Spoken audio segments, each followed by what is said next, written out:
ఏ జక్కడి శివశరణ్ రెడ్డిగా ఏ కండ కవరం పట్టిందారా నీకు? గొర్రెపిల్ల అనుకున్నావురా గాడిద? పులిపిల్లరా పులిపిల్ల, తెలంగాణ వీర వనిత ఏమనుకున్నావురా? ఈశ్వరమ్మ యాదవ్ అంటే ఆమె జీవితంలో రాజకీయ అనుభవం అంతా లేదు నీ ఏజీ. ఆమెను పట్టుకొని బూతులు తిడతావురా? అవులే, గొర్రెపిల్ల తిత్తి తీసినట్టు తీసది కొడక. ఏమనుకుంటున్నావు? గొర్రెలను బట్టి కస్స కోసినట్టు కోసి పడేస్తారు యాదవులు అంటే. ఏం అలా ఆషామాష అనుకుంటున్నావా? ఎప్పుడన్నా ఉగ్రరూపం చూసినావా? ఆమె అయ్యింది నరసింహస్వామి టెంపుల్కి ట్రస్ట్ మెంబర్ రా. నరసింహస్వామి ఉగ్రరూపం చూస్తావు నువ్వు యాదవులది. చూస్తలేవు కొడక.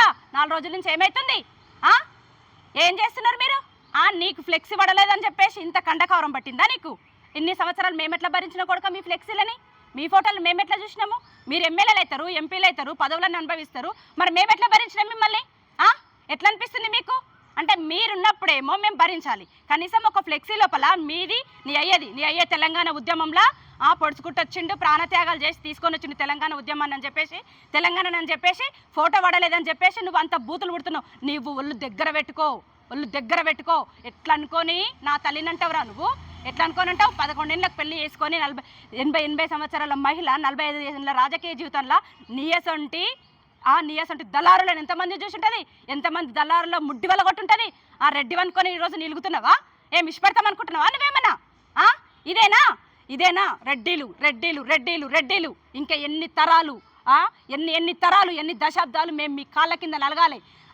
ఈరోజు నా మహిళ ఒకరు ట్రస్ట్ చైర్మన్ అయితేనే, మీరు ట్రస్ట్ నెంబర్ అయితేనే మీరు ఇంత ఇది చేస్తున్నారే. మరి ఇన్ని సంవత్సరాలు ఎమ్మెల్యేలు అయ్యారు కొడుకులారా, సీఎంలు అయ్యారు, పదవులను అనుభవించినారు. మీరు సంపాదించిన ఆస్తులు లేవు, మీరు అనుభవించని వైభోగాలు లేవు. ఇప్పుడు వస్తున్నారు, మళ్ళీ చెప్తున్నా, వచ్చేది బీసీలు. మళ్ళీ మేము బీసీ మహిళలం వస్తున్నాము. కొడుక ఒళ్ళు జలధరించాలి, మీకు ఒళ్ళు జలధరించాలి, ఎన్ను పంట చెమటలు గారాలి. ఊకునే ప్రసక్తే లేదు. మీరు మరీ చెప్తున్నా, వస్తాడా మీరు మమ్మల్ని అనగదొక్కడానికి? మీ రాజకీయం యొక్క అధికారంతో, పవర్ తోటి మమ్మల్ని అనగదొక్కాలని చూస్తున్నావు. ఏం సీఎం రేవంత్ రెడ్డి కళ్ళు నెత్తికెక్కినాయా? అంత పెద్ద మనిషిని పట్టుకొని అట్లంటే ఇప్పటికి ఎందుకు లోపల నూకలేవాన్ని? ఎంత ఇచ్చిండేంది? పార్టీ నుంచి సస్పెండ్ చేయవు. ఏం పెద్ద పుడింగా? ఈ ఈశ్వరమ్మకు ఉన్నటువంటి పలుకుబడేంది?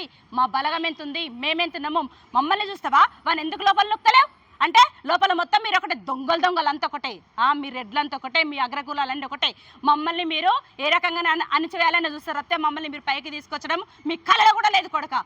ఈ మాత్రం కూడా ఆమె ఎందుకు గౌరవించారంటే, మా యొక్క యాదవుల బిడ్డ ఎక్కువ ఉన్నారని చెప్పేసి ఈ మాత్రం అన్న మీరు అంత మీరు మద్దతు ఇచ్చారు. మీరు మద్దతు కాదు కదా, మీరు ఏమి ఇవ్వకున్నా సరే మేమేందో మేము చూపించుకునేంత సత్తా మాకుంది. మాకు సత్తా ఉంది. బీసీలం అంటే ఉట్టిగా లేము. ఇన్ని సంవత్సరాలు మీరు పెట్టింది కుసిన కాడ గుసవాలని చెప్పేసి మీరు మమ్మల్ని కాళ్ళ కింద వేసి తొక్కుతున్నారు. ఇంకా తొక్కడం మీ తరం కాదు. పులులైతం. ఒక ఈశ్వరమ్మనే కాదు, ఈశ్వరం ఒక్కతే కాదు, మేము అమ్మ మీద పడ్డటువంటి ప్రతి మాటకు మేము తిరగబడతాం. మీకు మా రుచి ఏందో, మా బీసీలు అంటే ఏందో చూపిస్తాం.